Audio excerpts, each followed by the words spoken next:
Hola, ¿cómo están? Mi nombre es Oscar Parra, soy el director de un proyecto que se llama Rutas del Conflicto, soy periodista y en Rutas del Conflicto trabajamos temas de reconstrucción, como su nombre lo dice, del conflicto armado en Colombia. Y hoy quiero compartir con ustedes, quiero contarles un poco la historia de la expansión del paramilitarismo a los llanos orientales, de lo que comúnmente se conoce como la creación y expansión del bloque Centauros de las Autodefensas Unidas de Colombia y todo el terror y el dolor que causaron en esa zona del país. Entonces, bueno, nada, creo que voy a arrancar situándome en el año finales de 1996, comienzos del 97. Para ese entonces, los hermanos Carlos y Vicente Castaño, con un grupo de hacendados de Córdoba, digamos que habían construido algo pues que empezaron a llamar Autodefensas Unidas de Córdoba y Urabá. Habían digamos, ganado un control territorial en Urabá y vieron hacia el Chocó una posibilidad de expandirse, de ir a hacerse con unas tierras que estaban en manos de algunos herederos de Pablo Escobar, y tratar, digamos, a costa también de desplazar un montón de comunidades afro ahí, montar un proyecto palmero, palmicultor, ahí en esa zona del Bajo Atrato. Cuando ellos llegan allá, pues llegan también de la mano de la fuerza pública, hay un par de operaciones, una operación militar llamada Génesis, que termina pues digamos como de limpiar el territorio, entre comillas, es el limpiar, es, digamos, sacar digamos a la guerrilla de la zona. Y al mismo tiempo los paramilitares van con la operación, así la llaman ellos, operación Cacarica, y lo que terminan es generando un desplazamiento enorme en esa zona ahí, y esa tierra pues básicamente se utilizó posteriormente para el cultivo de palma.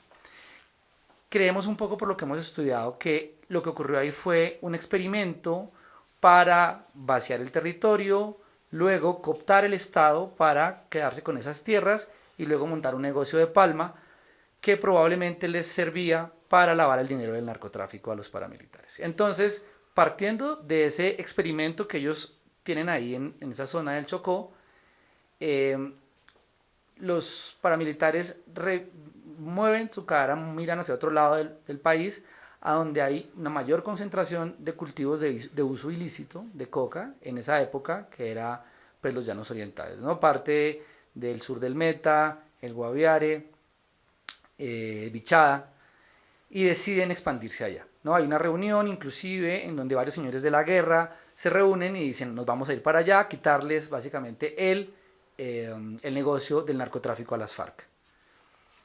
Y esto todo coincide con una serie de reuniones en las cuales ellos determinan que ahora van a ser una especie como de federación de grupos paramilitares llamadas Autodefensas Unidas de Colombia. Esto ocurre en el primer semestre del 97 y dentro de esa federación, pues, ¿quiénes entran? ¿No? Entra el señor, pues, el grupo de los hermanos Castaño y de Salvatore Mancuso, que es básicamente un grupo de paramilitares que se había concentrado en la zona entre Urabá eh, y Córdoba y que ya para esa época se había expandido a otras zonas de la costa caribe.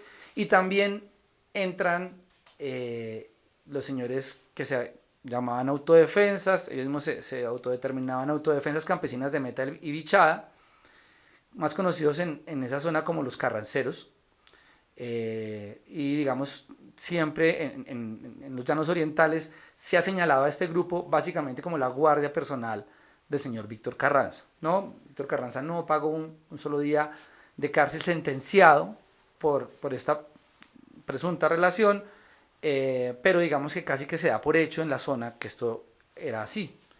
Y además había otros grupos paramilitares, uno en el Magdalena Medio que había heredado, digamos, como toda la expansión paramilitar de los 80 desde el Magdalena Medio. Ellos también se llamaban autodefensas campesinas del Magdalena Medio. Todos empezaron a ponerse el nombre de las autodefensas, tratando como de darle un rostro medio político a esta cosa que venía, pues digamos, desde finales de los 70 probablemente, como conocemos el paramilitarismo actualmente. Y además, otros señores conocidos en el Casanare como los buitragueños, que se autodeterminaban autodefensas campesinas de Casanare. Entonces digamos que estos grupos con algunos otros más pequeños terminan uniéndose en lo que llamamos la AUC, y el señor Carlos Castaño, su hermano Vicente, deciden que el siguiente lugar para moverse, después de ganar ese terreno que han ganado ahí en Urabá y moverse hacia el Chocó y empezar a expandirse en la costa, era ir por la coca para producción de cocaína en los llanos orientales. Y de la mano con la fuerza pública, y aunque a uno le parezca increíble, viajan desde Urabá en avión, ¿sí? Hay varias cifras que señalan cuántos hombres viajaron. Más o menos son 120 hombres, viajan desde Urabá hasta San José del Guaviare en julio del 97, y ahí comienzan un recorrido hasta un municipio que se llama Mapiripán y cometen una masacre durante ese recorrido y también luego cuando llegan al pueblo, en la que matan a un número todavía indeterminado de personas.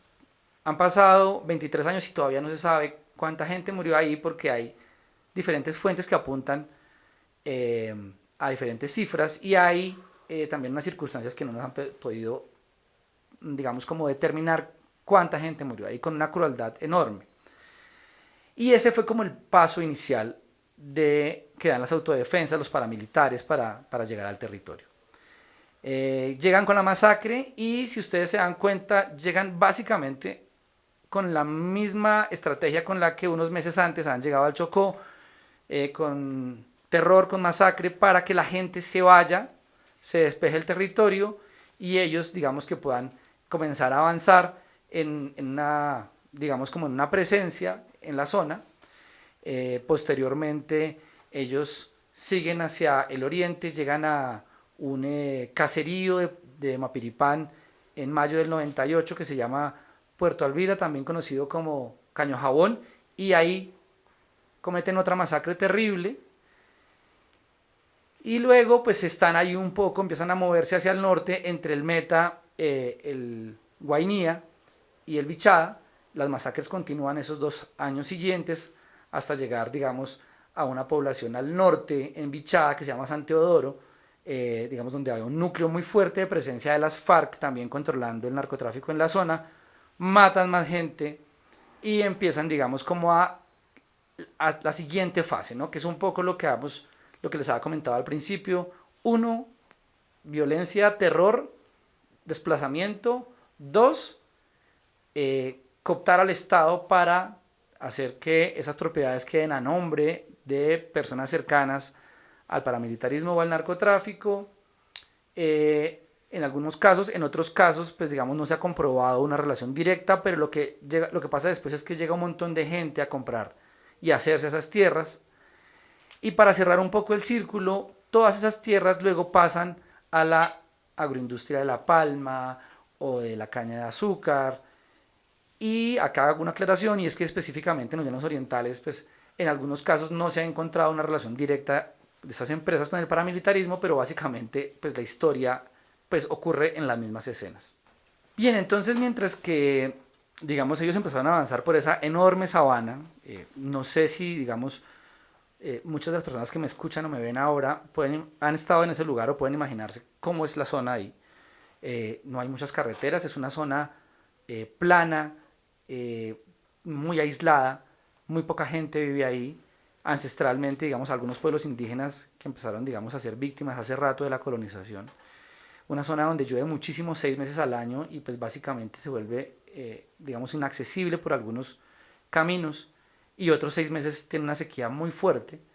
Es una zona donde, digamos, históricamente se ha pensado que no hay un espacio fuerte para cultivo, y por eso se ha dedicado a la agricultura, a la ganadería. Entonces es una tierra que uno se pone a pensar por qué le serviría de botín a los grupos armados. Y pues eso lo vamos a ver un poco más adelante, en unos minutos. Va a ser importante que ustedes recuerden esto que les estoy diciendo. Entonces, pues más o menos para el año 99-2001, los paramilitares tienen una muy fuerte presencia ahí. ¿Qué grupos paramilitares? Entonces, pues por un lado, las Autodefensas Unidas de Córdoba y Urabá le han puesto un nombre a su grupo ahí, se llama el Bloque Centaurus, ¿sí? El jefe es un antiguo militar, alias Capitán Victoria, alias Raúl, que ha recogido a otros paramilitares por allá de los 80 y han tenido también el respaldo de los carranceros y además un poco distantes, porque finalmente no se acercaron directamente a la organización, de los buitragueños, que son esos paramilitares que también existían desde finales de los 70, financiados por Gonzalo Rodríguez Gacha, directamente por el cartel de Medellín. Para esa época, salto un poquito de los llanos orientales, digamos de esa zona amplia, aislada, para Bogotá, ¿no? Ahí entra un personaje nuevo y ese personaje para el año 2001 está en la cárcel modelo. Se llama Miguel Arroyave y era un vecino de los Castaño cuando era pequeño. Básicamente en Amalfi hay un grupo de muchachos que luego crecen y todos se incorporan, digamos, a este paramilitarismo que ha sufrido el país durante las últimas décadas. Miguel Arroyave para esa época estaba en la cárcel porque había sido capturado y se conocía en ese momento como una persona que se encargaba de traer todos los precursores químicos de la cocaína. Precisamente lo llamaban alias el químico o alias el arcángel. Y junto con otros paramilitares se habían apoderado de un sector de la cárcel modelo. Y por varios meses habían perpetrado una masacre enorme en contra de sus enemigos. ¿Quiénes eran sus enemigos? Algunos grupos dentro de la cárcel que provenían de las guerrillas que estaban ahí. También gente que venía del cartel de Medellín y que terminaba de cerrar una disputa histórica entre el cartel de Medellín y los paramilitares.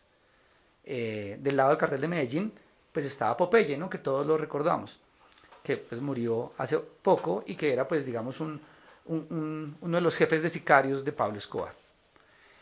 Y durante esa masacre pues ocurren cosas que todavía no se han esclarecido, inclusive algunos de esos muertos terminaron diluidos en ácido, según cuentan algunas versiones dentro de la cárcel, y pasaron cosas terribles, digamos, en el marco de esa disputa, como por ejemplo el caso de abuso sexual en contra de la periodista Ginés Bedoya.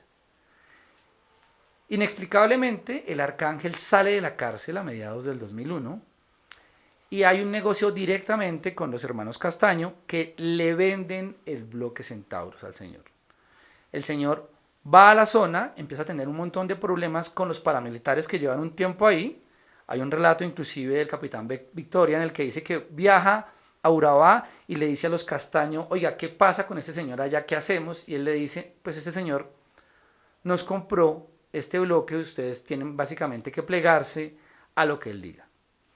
Y así, digamos, surge el señor Miguel Arroyave como jefe del bloque Centauros. Y casi que inmediatamente comienza una guerra entre grupos paramilitares. Digamos, uno se imagina siempre esto como viendo las películas de la mafia, cómo esas estructuras mafiosas colapsan por dentro, entre grupos mafiosos.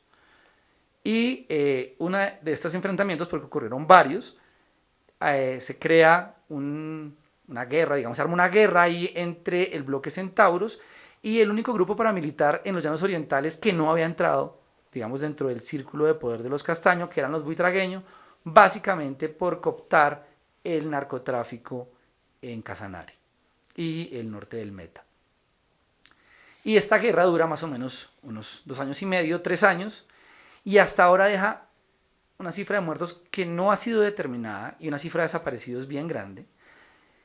Hay muchas fuentes que tienen diferentes números. De un lado hay gente que habla de 1.000, 1.500 desaparecidos, hay gente que habla hasta de 6.000 desaparecidos, lo cual es una barbaridad, ¿no? Si uno lo compara inclusive con la cantidad de desaparecidos que tiene un país como Chile, por ejemplo, dentro de la dictadura. Acá estamos hablando puntualmente de una zona del país específica en unos años.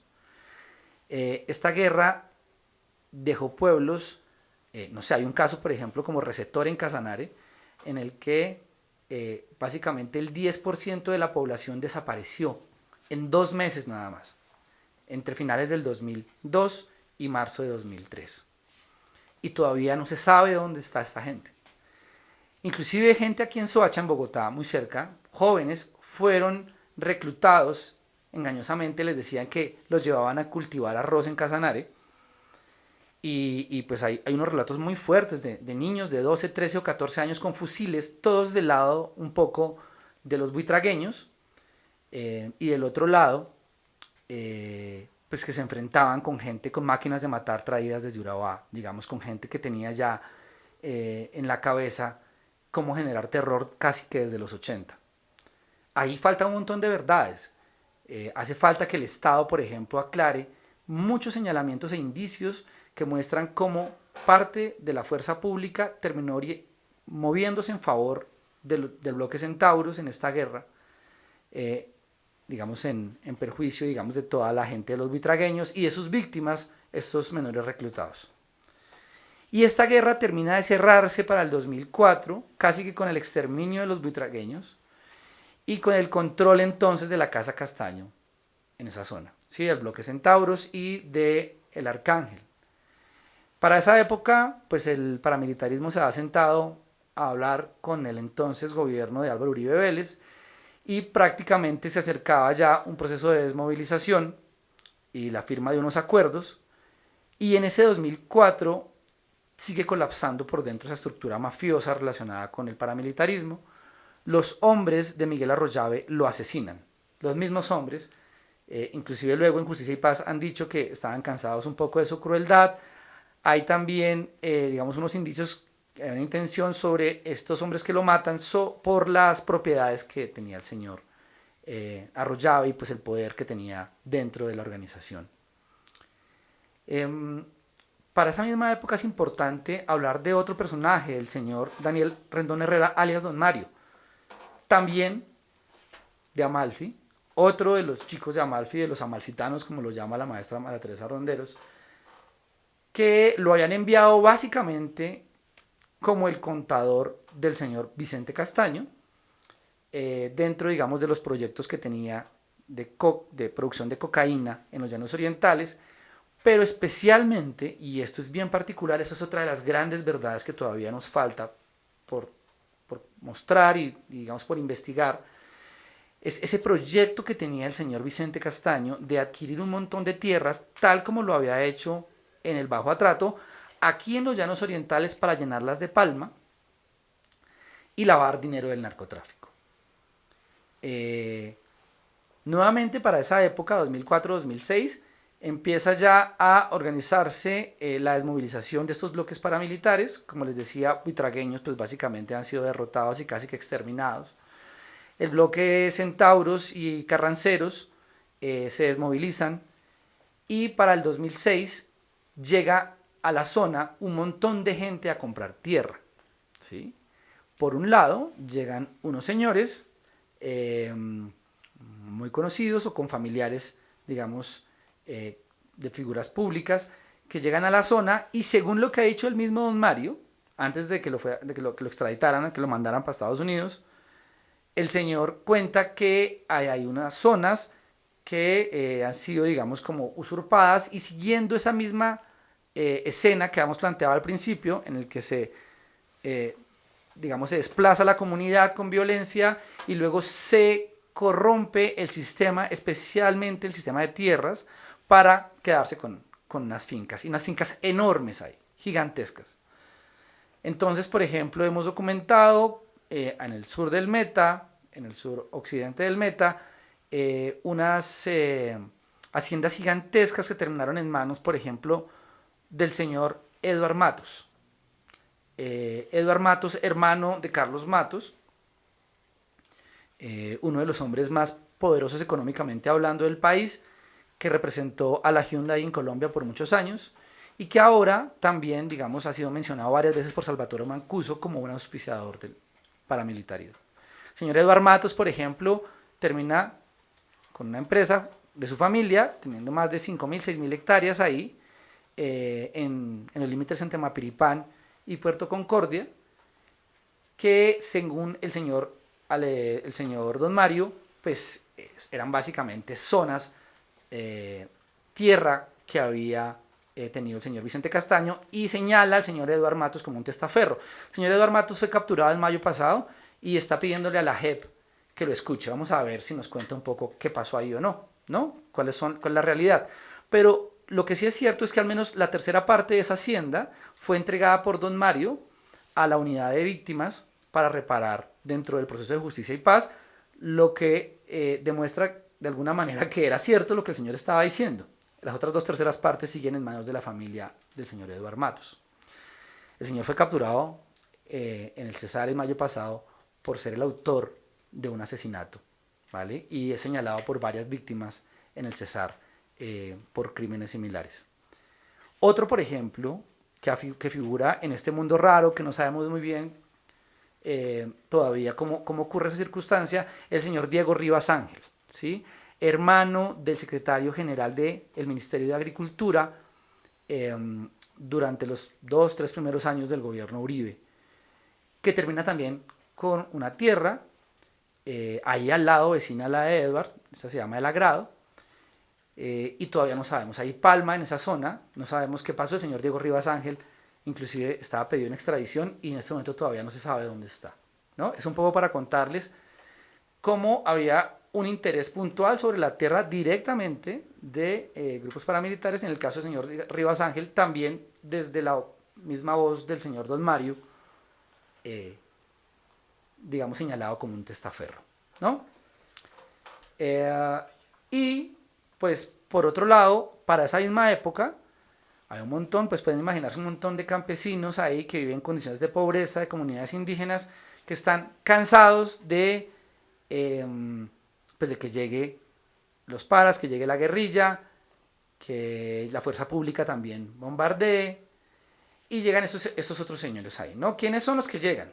A comprar tierra y otros a montar infraestructura petrolera. Entonces, un par de años antes, digamos en el 2002, había llegado ya el señor Germán Efromovich y había comprado un pozo petrolero en una tierra muy cercana a una que le pertenecía al señor Carlos Leder, y luego ese campo petrolero se lo vende a un grupo de venezolanos que llegan y montan una empresa en Canadá y vienen a ofrecernos acá una gran empresa canadiense, cuando era un entuerto medio extraño, con un montón de sucursales en paraísos fiscales, que se llamó Pacific Rubiales, que me parece que es clave porque es otra empresa que termina por cooptar no solamente, digamos, la tierra alrededor del pozo petrolero, sino que cooptó un poco la opinión pública, ¿no? Termina financiando la selección Colombia, etcétera, etcétera. Entonces, si se dan cuenta, lo que ocurre es que hay una violencia, hay un desplazamiento, y luego queda la tierra ahí expuesta para quien venga a hacer un gran negocio, ¿bien? Y pues ahí llega esos señores de Pacific Rubiales, luego pues terminan como acumulando cerca de entre 25.000 y 50.000 hectáreas alrededor del pozo petrolero, sembrando, adivinen qué, palma, otra vez, palma, y casi que construyendo una república independiente con el beneplácito del gobierno colombiano, ¿no? Que eso es un poco lo más grave, ¿no? Y además son otros señores del norte del Cauca, por ejemplo, del Valle, a comprarle muy barato a los campesinos que habían soportado tantos años de violencia y que han adquirido algunas de esas tierras, para luego venderlas a empresas multinacionales, por ejemplo, como Cargill, que es una empresa de Estados Unidos que produce alimentos, o a empresas como Río Paila, digamos que también quiere sembrar o que sembró grandes zonas con productos para producir, por ejemplo, biocombustibles o agrocombustibles. Toda esta zona, entre el Bichada y el Meta, pues ha sido, digamos, como el objeto puntual de una lucha muy grande por esa otra visión, digamos, de la economía, de traer grandes empresas y que choca con la economía campesina, ¿no? Y estos señores pues son los que hicieron un gran negocio porque terminaron comprando muy barato y luego vendiéndole muy caro a esas empresas. Hemos documentado, por ejemplo, un caso dentro de las tierras de Cargill, en el que le compraron la propiedad a un señor por 200 millones de pesos y unos meses después se la venden por más de 5.000 millones de pesos a la empresa estadounidense. Y les quiero hablar también de otro jugador bien importante en esa zona, que fue el señor Víctor Carranza, que llegó en los 80 y empezó a acumular tierra, y a medida como el señor empieza a ganar poder en los llanos orientales, empieza también a utilizar un montón de testaferros para que el Estado le titule tierra a ellos. Hay varios casos documentados, entre ellos la Hacienda El Porvenir en Puerto Gaitán. Utilizó 27 testaferros para acumular 27.000 hectáreas. Y otra más, que es la Hacienda del Brasil, que hoy en día está en manos de un grupo empresarial que tiene una empresa que se llama La Facenda. No sé si alguno de ustedes consuma carne de cerdo ahí. Ellos básicamente, La Facenda, a través de una transacción comercial, a través de una fiducia, terminan adquiriendo el uso de esa tierra de manos de la familia Carranza. Si se dan cuenta, entonces hay una relación entre la violencia, el desplazamiento y luego la llegada de otros actores económicos, en la mayoría de casos, como les vengo, no relacionados con los grupos ilegales. En otros casos sí, puntualmente, como les decía, en los casos en los que don Mario señaló testaferros. Y digamos que uno puede dar también, eso es básicamente una línea en la que se ve cómo la tierra como botín del conflicto armado termina en manos, digamos, de esas grandes empresas. Y creo que por aquí voy cerrando. El bloque Centauros, pues digamos, como estructura paramilitar, termina desbaratándose para esa época de la desmovilización. Surgen otros grupos que pues popularmente empiezan a llamarse como BACRIM, entre ellos la ERPAC, entre ellos el bloque Meta, entre ellos el bloque Vencedores del Bichada, Libertadores de Bichada, perdón, que siguen teniendo una fuerza muy grande en esa zona, pero que luego terminan plegándose un poco, y muchos de esos hombres terminan en empresas de seguridad de estas otras empresas que ahora están ahí con proyectos agroindustriales. Y ahora, pues lamentablemente, digamos, vuelve a haber otra vez un movimiento directamente de grupos considerados pues en la zona como paramilitares o neoparamilitares. Inclusive hasta hace un par de meses escuchamos, digamos, a una comunidad indígena en el Bichada que también denunciaba puntualmente otro caso en el que está involucrado otro hermano del señor Carlos Matos, el señor Alfonso Matos, en los que ellos señalan que hay hombres armados ya ahí, cerca, y muy en el plan, otra vez, digamos, de ese paramilitarismo que afectó tanto a la zona. Traté de ser como lo más concreto, espero que hayan entendido un poco esa expansión paramilitar, de dónde surgió y cómo está conectada, ¿sí?, con unos procesos de tierra que ahora están en manos de empresas agrícolas, ¿no? Nada, pues simplemente invitarlos a que vuelvan a escuchar este podcast y espero que me vuelvan a invitar. Gracias.